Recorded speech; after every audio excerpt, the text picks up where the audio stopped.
कौन कहता कि आसमां में सुराग हो नहीं सकता, एक पत्थर तो तबीयत से उछालो यारो। Hello guys, what's up, I hope you are doing well. I am Rupesh and welcome to Rupesh edutech. तो चलिए 13 और 14 मार्च के इम्पॉर्टेंट करंट अफेयर्स को डिस्कस कर लेते हैं। मैंने 13 मार्च का करंट अफेयर्स कुछ इम्पॉर्टेंट रीज़न से मैं वीडियो अपलोड नहीं कर पाया। मैं थोड़ा आउट ऑफ स्टेशन चला गया था, जिसके कारण डिले हुआ। तो मैं 13 और 14 मार्च के कंबाइंड करंट अफेयर्स को मैं आप सबके साथ डिस्कस करूंगा। और इस वीडियो का अगर पीडीएफ आप सब लोग को डाउनलोड करना हो तो वीडियो के डिस्क्रिप्शन बॉक्स में दिए हुए टेलीग्राम चैनल को फॉलो करके वहां से आप इस लेक्चर का पीडीएफ डाउनलोड कर सकते हैं। तो चलिए शुरू करते हैं आज का अपना सेशन। और पहला क्वेश्चन देखते हैं कि कह रहा हाल ही में किस देश ने सार्वजनिक जगहों पर बुर्का पहनने पर रोक लगा दी है। तो वह है स्विट्जरलैंड। स्विट्जरलैंड ने क्या किया है कि सार्वजनिक जगहों पर क्या किया है, बुर्का पहनने पर रोक लगा दिया है। अगला क्वेश्चन देखते हैं। अगला क्वेश्चन कह रहा है कि संयुक्त राष्ट्र यानी कि यूएन की एक रिपोर्ट के अनुसार दुनिया भर में प्रतिवर्ष अनुमानतः कितने प्रतिशत खाद्य उत्पाद जो है बर्बाद हो जाते हैं। तो यूएन की एक रिपोर्ट की माने तो दुनिया भर में जो 17% खाद्य उत्पादन है वो प्रतिवर्ष क्या हो जाते हैं, बर्बाद हो जाते हैं। अगला क्वेश्चन देखते हैं। अगला क्वेश्चन कह रहा है कि हाल ही में किस राज्य के मुख्यमंत्री ने गैरसैंण को राज्य का नया प्रशासनिक मंडल घोषित किया है। तो इसका आंसर है उत्तराखंड। और आप सबको पता होगा उत्तराखंड का नाम उत्तराखंड के जो पहले के मुख्यमंत्री थे त्रिवेंद्र सिंह रावत, उन्होंने इस्तीफा दे दिया है। और इस्तीफा देने के बाद राज्य के 10वें मुख्यमंत्री के रूप में तीरथ सिंह रावत ने क्या लिया है, शपथ लिया है। तो वर्तमान में जो है उत्तराखंड के मुख्यमंत्री कौन है, तो तीरथ सिंह रावत। अगला क्वेश्चन देखते हैं। अगला क्वेश्चन कह रहा है कि जन औषधि दिवस किस दिन मनाया जाता है। तो जन औषधि दिवस 7 मार्च को मनाया जाता है। ये इंपॉर्टेंट वाला क्वेश्चन है। जन औषधि दिवस 7 मार्च को मनाया जाता है। अगला देखते हैं। अंतर्राष्ट्रीय महिला दिवस इंटरनेशनल वुमेंस डे किस दिन मनाया जाता है। तो इंटरनेशनल वुमेंस डे कब मनाया जाता है, 8 मार्च को मनाया जाता है। ठीक है, अगला क्वेश्चन देखते हैं। अगला है कि केंद्रीय प्रदूषण नियंत्रण बोर्ड यानी कि सीपीसीबी ने देश के 112 सबसे प्रदूषित स्थलों में किस राज्य को पहला स्थान दिया है।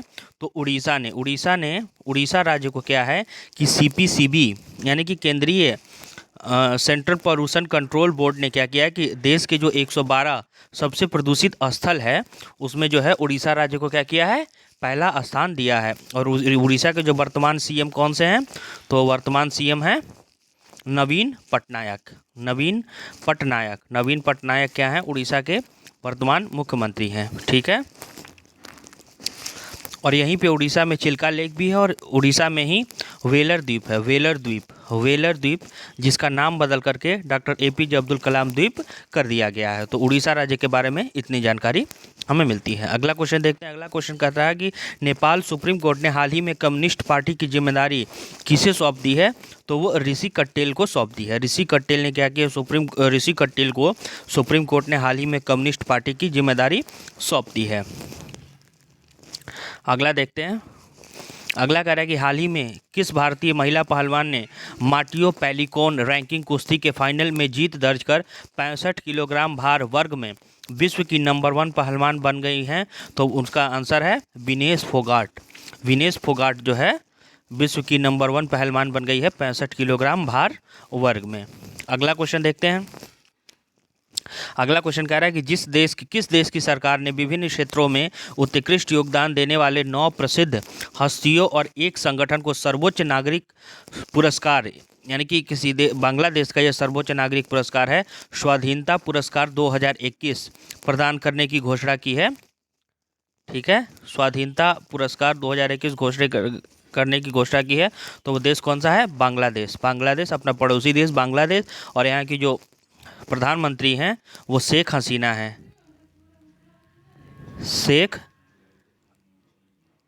है। अगला देखते हैं, किस अभिनेता को 19 मार्च 2021 को international federation of film award archives यानी कि FIAF द्वारा सम्मानित किया जाना है? तो वो अमिताभ बच्चन है। ठीक है, इनको सदी का महानायक भी कहा जाता है, अमिताभ बच्चन को। ठीक है, तो हाल ही में किस देश ने कोविड-19 महामारी से लोगों को बचाने के प्रयासों को बढ़ावा हेतु अपने पहले बड़े टीकाकरण क्लिनिक का उद्घाटन किया है? तो वह है न्यूजीलैंड। न्यूजीलैंड ने कोविड-19 महामारी से लोगों को बचाने के लिए, ठीक है, सबसे पहले अपने पहले बड़े टीकाकरण क्लिनिक का उद्घाटन किया है। अगला क्वेश्चन देखते हैं, केंद्रीय अप्रत्यक्ष कर और सीमा शुल्क बोर्ड ने हाल ही में अधिसूचित किया है, मतलब नोटिफाई किया है कि फाइनेंस मिनिस्ट्री ने अनिवार्य ई-इनवॉइस की सीमा को 100 करोड़ रुपए से घटाकर कितने करोड़ रुपए कर दिया है? तो जो है फाइनेंस मिनिस्ट्री ने नोटिफाई किया है कि अनिवार्य यानी कि जो कंपलसरी इनवॉइस है उसकी सीमा पहले 100 करोड़ थी, उससे घटा करके अब 50 करोड़ रुपया कर दी गई है। ठीक है, अगला देखते हैं। अगला है, हाल ही में किस राज्य के मुख्यमंत्री ने पार्टी के विधायकों की नाराजगी के बाद अपने पद से इस्तीफा दे दिया है? तो उत्तराखंड है। उत्तराखंड में पहले कौन से सीएम? त्रिवेंद्र सिंह रावत, और वर्तमान में जो उत्तराखंड के सीएम है वो तीरथ सिंह रावत हैं। तीरथ सिंह रावत। तो बस केवल नाम बदला है, यानी कि टीएस रावत पहले भी थे यानी कि त्रिवेंद्र सिंह रावत, और वर्तमान में भी टीएस रावत है यानी कि तीरथ सिंह रावत। अगला देखते हैं कि किस कंपनी ने भारतीय क्रिकेट रोहित शर्मा को अपना ब्रांड एम्बेसडर नियुक्त किया है? तो इसका आंसर है ग्लेनमार्क फार्मा। ग्लेनमार्क फार्मा ने क्या किया है कि जो इंडियन बैट्समैन रोहित शर्मा हैं उनको जो है अपना ब्रांड एम्बेसडर नियुक्त किया है। अगला क्वेश्चन देखते हैं, किस पुरस्कार से सम्मानित भारतीय एथलीट ईशर सिंह देओल का निधन हो गया है? तो वो ध्यानचंद राष्ट्रीय खेल पुरस्कार से सम्मानित है, इनका हाल ही में निधन हो गया है। अगला क्वेश्चन देखते हैं कि हाल ही में किस देश के प्रधानमंत्री को कैम्ब्रिज एनर्जी रिसर्च एसोसिएट द्वारा वैश्विक ऊर्जा और पर्यावरण नेतृत्व पुरस्कार से सम्मानित किया गया है? तो वो हमारे भारत के प्रधानमंत्री नरेंद्र मोदी हैं। उनको जो है कैम्ब्रिज एनर्जी रिसर्च एसोसिएट द्वारा वैश्विक ऊर्जा और पर्यावरण नेतृत्व के पुरस्कार से सम्मानित किया गया है। अगला देखते हैं कि पीवी सिंधु ने Swiss open super badminton tournament में कौन सा पदक हासिल किया है? तो वो रजत पदक हासिल किया है। अगला क्वेश्चन देखते हैं कि महिला उद्यमियों को समर्थन एवं सहायता प्रदान करने के उद्देश्य से किस बैंक ने हाल ही में स्टार्टअप उन्नति नाम से एक कार्यक्रम की शुरुआत की घोषणा की है? तो इसका आंसर है HDFC बैंक। HDFC बैंक ने शुरुआत की है। अगला देखते हैं, ऑस्ट्रेलिया की सरकार ने किस देश के साथ अपने रक्षा सहयोग को निलंबित कर दिया है? तो वो म्यांमार।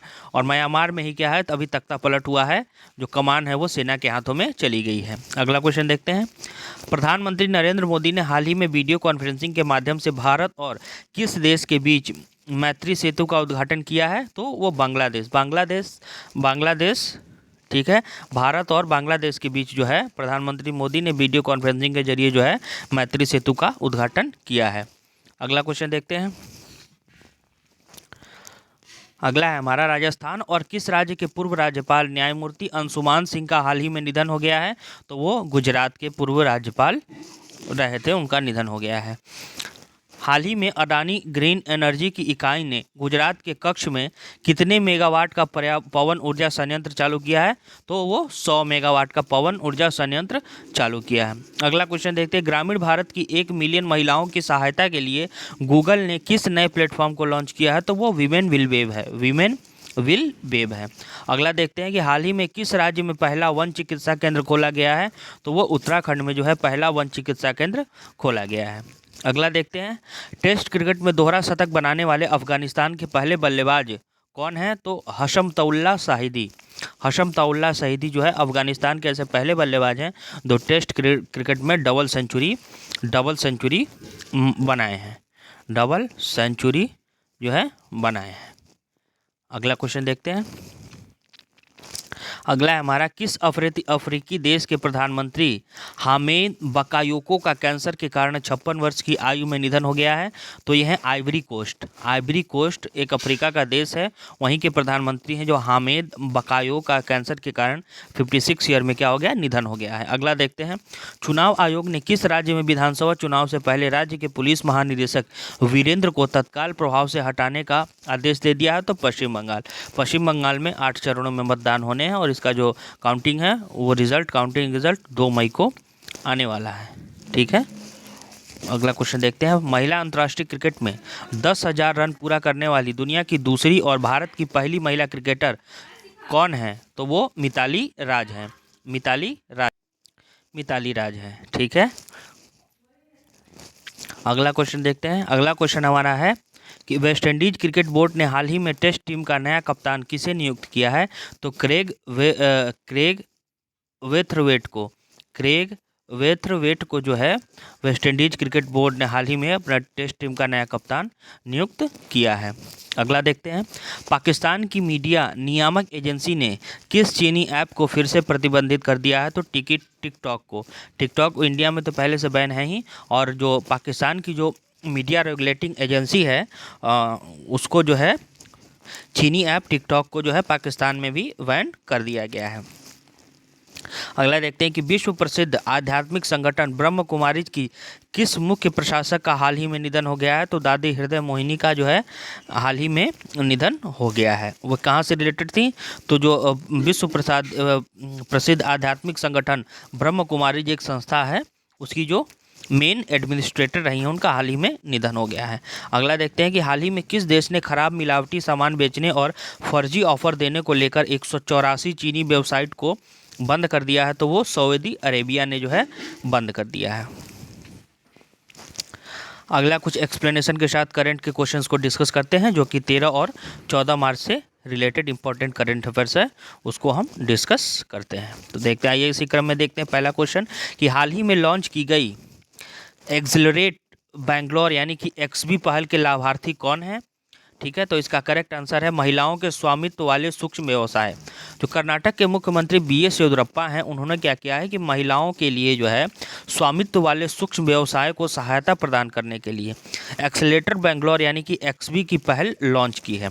एक्सबी क्या है? एक्सबी के बारे में थोड़ा सा जानते हैं। एक्सबी एक क्या है? क्यूरेटेड 6 महीने का एक्सेलेरेटर प्रोग्राम है, जिसे किसने बनाया है? तो जिसे UBUNTU यानी कि consortium of women entrepreneurs association federation of Karnataka chambers of commerce and industry यानी कि FICCI FKCCI और global alliance for mass entrepreneurship game द्वारा संयुक्त रूप से आयोजित किया गया है। तो इस क्वेश्चन से हमें इतनी जानकारी मिलती है। अगला क्वेश्चन देखते हैं कि दूरसंचार लाइसेंस मानदंडों में हाल ही में संशोधन के अनुसार नेटवर्क के अपग्रेडेशन के लिए नामित प्राधिकरण कौन सा है? तो इसका जो करेक्ट आंसर है वो है राष्ट्रीय साइबर सुरक्षा समन्वयक यानी कि NCSC।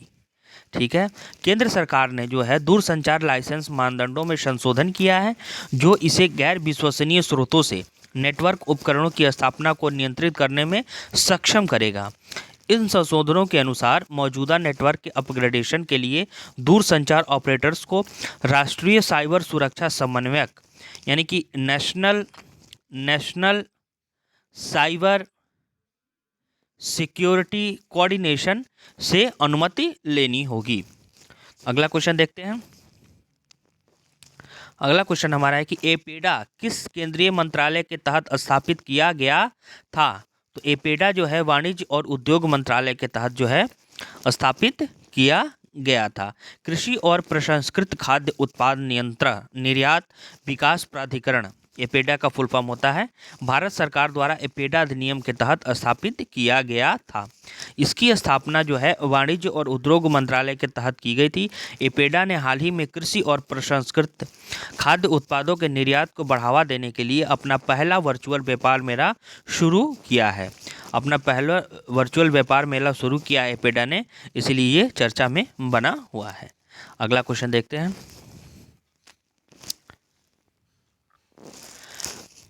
अगला क्वेश्चन है हमारा कि गहिरा माथा समुद्र तट, गहिरा माथा समुद्र तट जिसे हाल ही में खबरों में देखा गया था, किस राज्य में स्थित है? तो वो उड़ीसा में स्थित है, उड़ीसा में है। लुप्त प्राय ओलिव रिडले मादा कछुए यानी कि ओलिव रिडले टर्टल जो है उड़ीसा राज्य के गहिरा माथा बीच पर पहुंचने लगी हैं।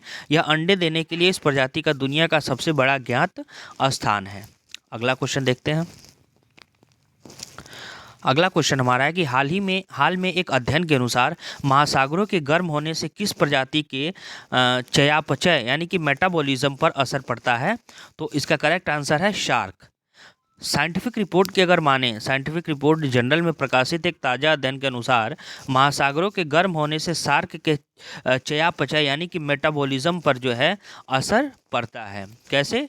तो महासागरों के गर्म होने से गर्म तापमान में पाले गए शार्क का वजन औसत तापमान में रहने वाली शार्क से कम होता है। यानी कि जिनको अगर हॉट टेम्परेचर में अगर शार्क को पाला जाए तो उसका जो वजन है कोल्ड टेम्परेचर में रहने वाले शार्क से क्या होता है?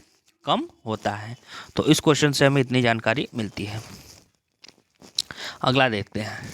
स्वास्थ्य और शिक्षा उपकर की आय से संबंधित स्वास्थ्य आरक्षित निधि का नाम क्या है? तो इसका करेक्ट आंसर है प्रधानमंत्री स्वास्थ्य सुरक्षा निधि। प्रधानमंत्री स्वास्थ्य सुरक्षा निधि। प्रधानमंत्री की अध्यक्षता में केंद्रीय मंत्रिमंडल ने प्रधानमंत्री स्वास्थ्य सुरक्षा निधि यानी कि PMSSN को मंजूरी दी है। यह वित्त अधिनियम 2007 के तहत लगाए गए स्वास्थ्य और शिक्षा उपकर की आय से एकल गैर चूक योग्य स्वास्थ्य आरक्षित निधि यानी कि single non lapsable health reverse fund है। तो इस क्वेश्चन से हमें इतनी जानकारी मिलती है। अगला क्वेश्चन देखते हैं।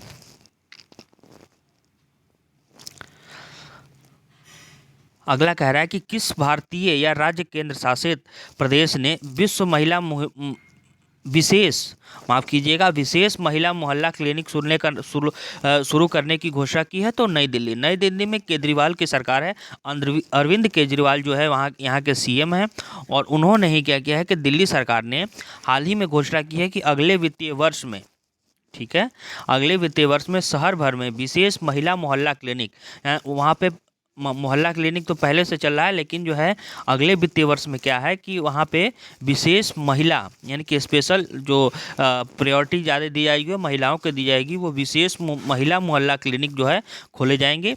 वर्ष 2020-21 के लिए सरकार के वार्षिक बजट को प्रस्तुत करते हुए डिप्टी सीएम और वित्त मंत्री मनोज सिसोदिया ने इस योजना की घोषणा की है। कौन सी योजना है? तो विशेष महिला मोहल्ला क्लिनिक।